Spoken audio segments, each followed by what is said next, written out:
Bu Imas, tadi observasi udah, observasinya udah. Nah sekarang pasca observasi. Ya. Tadi yang pas observasi, Bu Imas ngerasain gimana? Pas observasi ngerasanya sih anak-anak itu tadi merasakan senang karena pembelajarannya bagi mereka itu baru, tapi sepertinya menarik. Anak-anak senang, terus mereka itu saling berkolaborasi antar temannya. Jadi walaupun pada saat pembuatan daun cincau itu sendiri, tapi ada anak yang pengen kerjasama. Di situ terlihat gotong royongnya anak-anak. Terus ada anak yang membantu ketika temannya tidak bisa, dia membantu untuk mengeras. Terus tadi saya lihat yang balok juga mereka saling bekerja sama dalam membuat taman. Terus yang mengelompokkan tadi yang kognitif juga, anak-anak sangat antusias dan senang. Mereka belajar sambil mengelompokkan dan menulis angkanya, dan mereka itu belajar sesuai dengan minatnya masing-masing. Jadi tanpa paksaan mereka bekerja sesuai dengan keinginannya dan kemampuannya masing-masing. Bu Imas puas ya tadi sama hasil observasinya? Sebetulnya sih belum puas ya, karena tadi di awal saking tadi terlalu semangat mungkin ya, jadi sampai saya lupa tadi berdoa.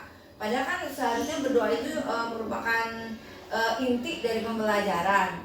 Tapi entah kenapa tadi langsung ke pengetahuannya, yang literasi, matematika kognitif dan lain-lain. Itu aja sih tadi merasanya tidak puas.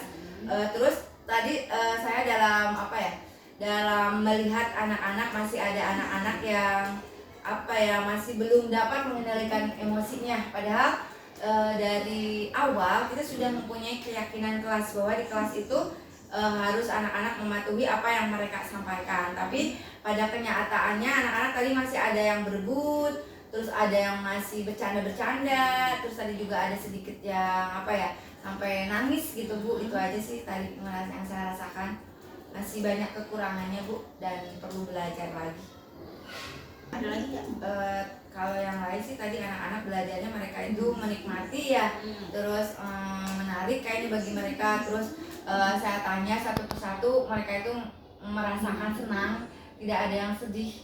Berarti pembelajaran yang tadi itu anak-anak mereka sukai sesuai dengan tingkat perkembangannya mereka masing-masing. Terus tadi juga anak-anak pada saat selesai belajar, anak-anak dimotivasi mau mereka kompak bekerja sama merapikan kembali mainannya.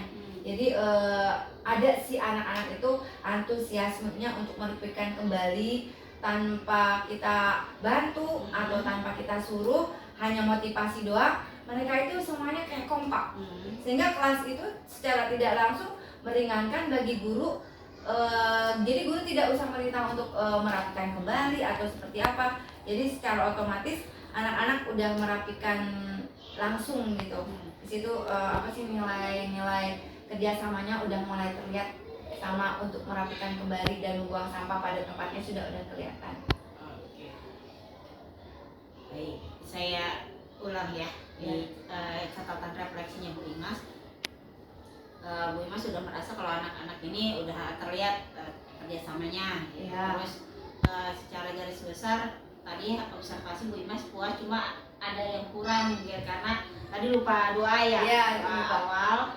Terus beberapa anak juga emosinya masih kurang stabil gitu. Oke. Selain itu ada lagi Bu Imas? Selain itu mungkin saya nanti harus lebih kreatif lagi, lebih mau manage lagi bagaimana supaya pembelajaran itu anak-anak lebih tertib lagi, terus lebih menarik lagi, lebih kreatif lagi, terus anak-anak lebih lebih termotivasi lagi dengan materi-materi yang diberikan dan media-media yang diberikan lebih menarik lagi.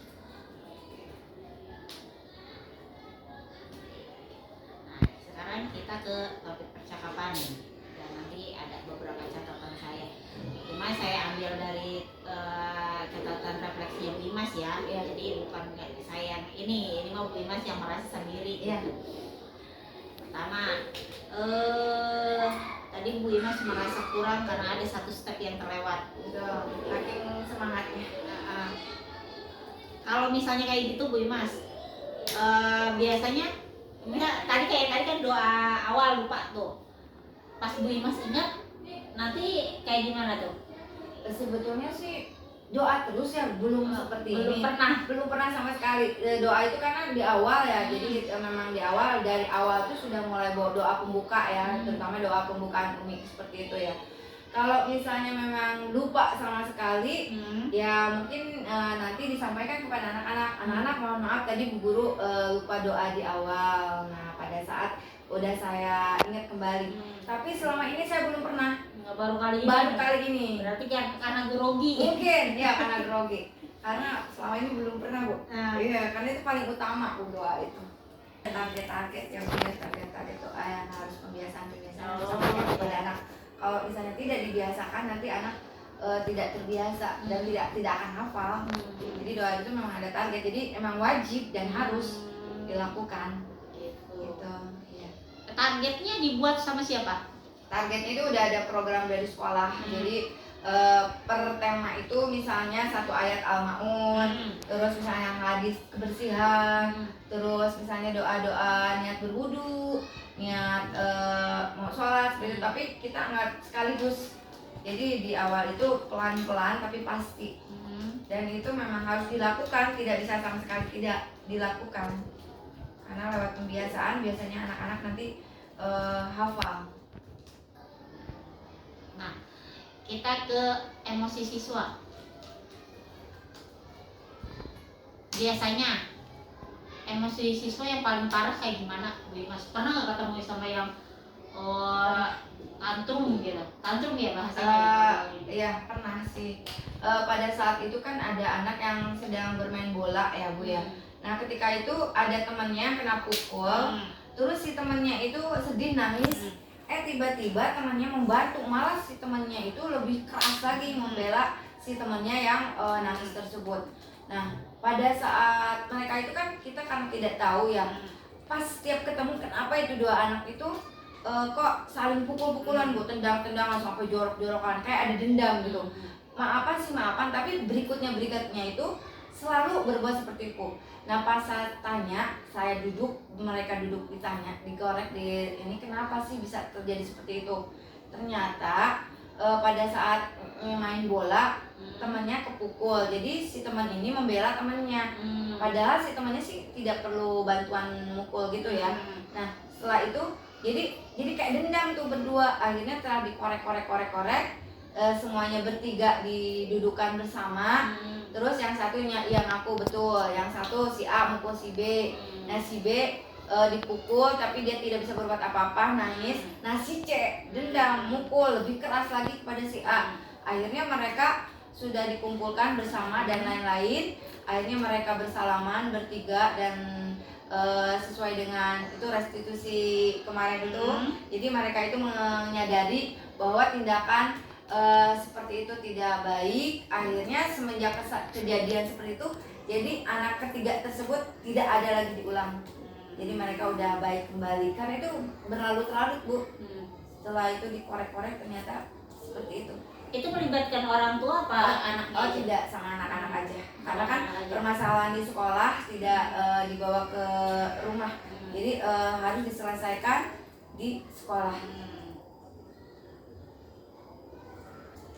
Tapi udah pernah orang tua dilibatkan? Ada masalah besar apa? Oh, itu pernah dulu bukan tahun ini. Jadi kejadiannya itu si Besti berdua tuh berantem pada saat menjelang pulang. Nah mungkin si A ini ngadu sama orang tuanya, yang bikin orang tuanya marah. Akhirnya si mama itu bukan langsung ke guru, malah langsung nelpon ke mamanya si B. Nah, padahal kan sebetulnya namanya anak-anak pas besok pagi datang itu mereka bermain. Nah setelah itu si mamahnya si yang dibilangin sama mama itu langsung ngadu ke saya kan. Terus saya bingung kan kejadiannya seperti apa. Terus saya masih minta maaf aja dulu kepada orang tua bahwa mungkin kejadiannya di sekolah, tapi saya tidak tahu permasalahannya. Pas pagi-paginya datang, saya tanya tuh kedua anak tersebut, ternyata permasalahannya tuh dipukul pakai mainan yang satu, tapi belum sempat kesalaman.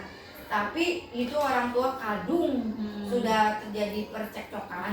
Bahkan dia itu pengen si mama yang satunya lagi itu pengen dimediasi kepada kepala sekolah. Tapi saran saya coba kita clearkan dulu terlebih dahulu permasalahannya tentang apa. Lalu saya telepon ke si A dan si B seperti itu. Akhirnya dapat teratasi dan mereka udah saling maaf-maafan seperti itu, dan anak-anaknya sudah main kembali.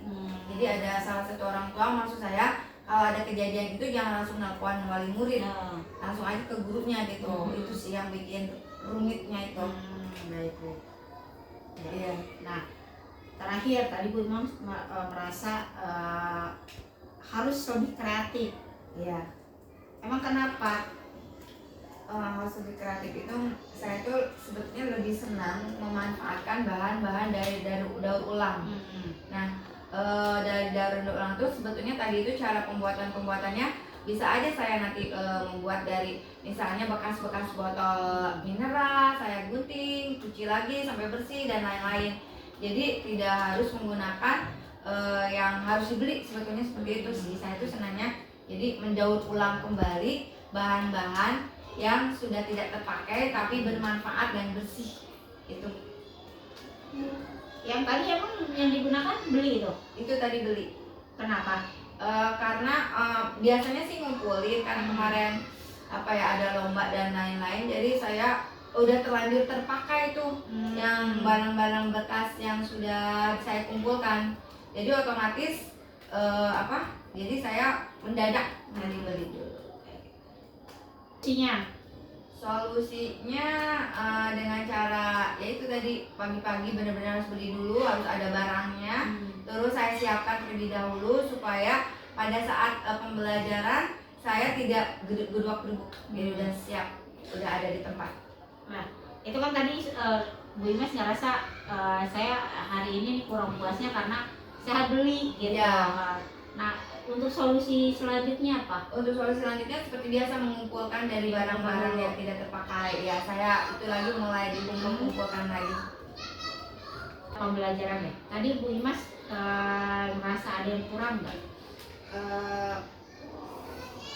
Kalau masa kurang sih yang tadi seperti tadi doa tadi ya. Doa itu kayaknya harusnya kan benar-benar di awal. Terus tadi ada sedikit seharusnya saya tuh langsung menggali, tapi tadi ada yang saya ngasih tahu dulu, padahal sebetulnya anaknya digali, tapi saya langsung inget lagi bahwa anak-anak itu harus tetap digali pengetahuannya. Jadi guru tidak hanya ceramah, hanya menggali pengetahuan yang ada di dalam anak, kecuali kalau anak itu sudah tidak tahu sama sekali baru kita kasih tahu. Itu aja tadi, jadi masih ada ceramah dikit. Udah tadi dihubungkan ya dengan kehidupan mereka, bikin cincau, bikin ngelompokin daun, terus tadi bikin balok segala macam, dihubungkan nggak tadi sama? Enggak. Kenapa?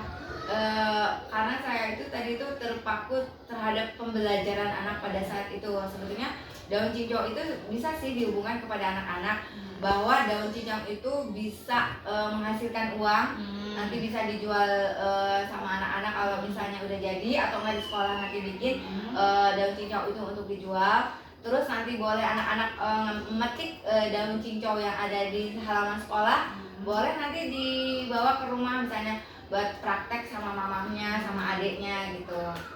Harusnya seperti itu tadi itu dihubungkan. Untuk nanti mau dihubungkan, Insya Allah nanti ke sana yang mau dihubungkan lagi pada anak-anak. Biasanya anak-anak juga Bu antusias nanti di rumah pengen bikin seperti apa yang di sekolah. Kayak dulu kan bikin kue tuh, bikin kue dari ketan hitam. Nah, setelah kita bikin terus dihubungkan dengan kehidupan di rumah, ternyata si anak itu minta di rumah minta dibikin lagi, bikin kue dari ketan dikukus kayak gitu. Rencana tindak lanjut. Ya. Bu Imas setelah observasi ini berarti kan udah tahu nih kekurangannya apa aja gitu. Rencana tindak lanjut Bu Imas apa? Rencana buat nanti? Ya, rencana tindak lanjutnya selain memperbaiki bagaimana cara pembelajaran berdiferensiasi, berintegrasi dengan sosial emosional, saya juga ingin berbagi praktik baik kepada teman-teman bagaimana cara mengajar yang baik dan benar, mulai dari settingan kelas, cara mengajarkannya seperti apa, terus metodenya seperti apa, terus apa sih kegiatan-kegiatan yang menarik buat anak itu seperti apa. Nanti inginnya berbagi sama teman-teman dan saling apa ya, sharing gitu. Kira-kira kegiatan-kegiatan apa yang menarik bagi anak-anak. Itu pengennya sih kolaborasi. Ini menarik, misalnya kelasnya tentang berbagai macam media-media menarik, terus sekolahnya asli, terbuat dari bahan-bahan daur ulang. Jadi di situ terlihat bahwa kita itu menjadikan sekolah yang asli, nyaman, aman, dan apa, tenang gitu buat anak-anaknya. Terus guru-gurunya juga kreatif, inovatif dalam mengembangkan kreativitasnya. Jadi udah terlihat jeng gitu dari luar, oh gitu, wah terlihat. Dari topik percakapan tadi ada 4 poin yang jadi intinya Bu Dimas. Pertama, kurang puas terhadap hasil observasi karena ada salah satu yang terlewat. Kedua, emosi siswa tadi. Terus Bu Dimas juga merasa belum terlalu kreatif gitu, jadi pengen lebih kreatif lagi di pembelajaran tadi. Pengen pembelajaran lebih kreatif, terus belum menghubungkan dengan kehidupan siswa. Rencana tindak lanjut Bu Dimas pertama itu memperbaiki pembelajaran berdiferensiasi. Kedua, akan membagi praktik baik ini dengan teman sejawat. Ketiga, pemanfaatan aset yang ada di sekolah. Kita lanjut ke rencana pengembangan diri Bu Dimas. Apa yang mau dikembangkan? Yang pertama sih ingin selalu mengikuti kayak workshop walaupun apa kita tidak diundang dari dinas, tapi banyak yang apa sih ngikutin yang ada di guru pembelajar. Karena kalau misalnya kita tidak belajar, nanti kita akan mentok di situ aja. Tapi kalau misalnya kita dengan melakukan berbagai macam pembelajaran, kita dapat mengembangkan berbagai inovasi, kreativitas, atau pengetahuan tentang tentang pengetahuan guru, tidak stuck di tempat gitu Bu.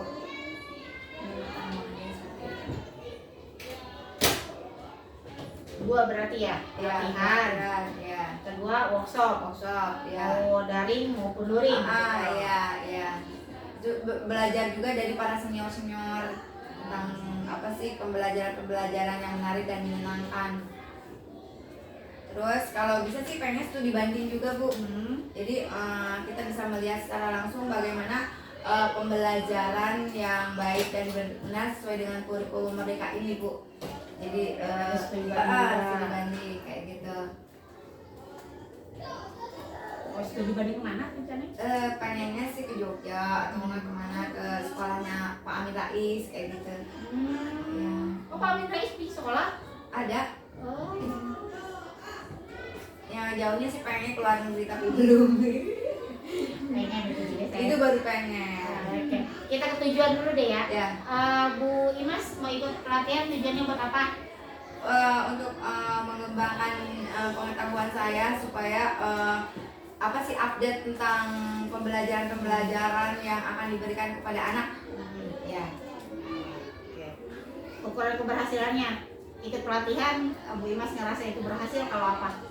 Kalau kita mengikuti berhasilnya itu kalau kita belajar sama anak itu lebih menarik, menarik, tidak membosankan bagi anak, dan kreatif dalam membuat media-media yang apa ya, dengan memanfaatkan bahan daur ulang, dengan meningkatkan berbagai macam kecerdasan. Karena kecerdasan itu tidak hanya satu kecerdasan aja, misalnya bahasanya, daya pikir, kognitif, emosionalnya, terus nilai agama dan lain-lain. Jadi harus mencakup semua kecerdasan kepada anak. Oke. Siapa yang mendukungnya? Yang mendukung Bu Imas? Biasanya si kepala sekolah dan teman-teman. Kepala sekolah dan teman-teman. Ya. Oh, secara dapat daring. 2 sertifikat. Ya. Secara daring itu. Iya. Kalau untuk kegiatan-kegiatan lainnya, insya Allah sih udah selesai guru penggerak. Karena kan masih ada Zoom yang seperti itu, takutnya mengganggu. Kalau untuk sementara sih yang daring-daring aja dulu. Biasanya itu dari 7 sampai 9. Dan itu kenapa saya lakukan untuk ini juga Bu, menambah poin untuk kenaikan.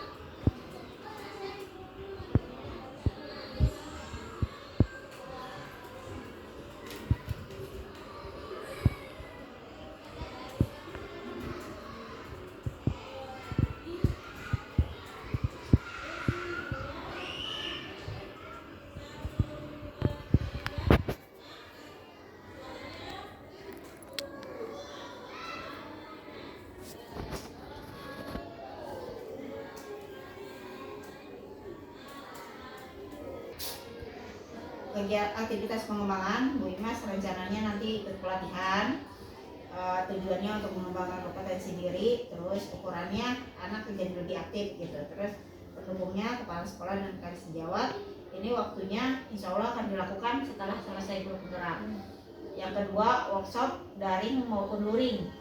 Ketika ada momen berarti kan tujuannya sama, ukuran keberhasilannya sama, pendukungnya juga sama. Yang ketiga, belajar dari guru senior. Ini dilakukan ketika ada kesempatan momen. Terakhir itu studi banding. Ini insya Allah dilakukan di tahun 2025. Sampai situ Bu Imas ada yang mau ditambahkan ya? Ini udah dulu.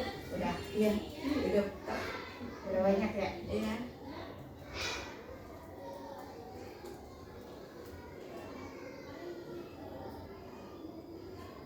Ini saya rapikan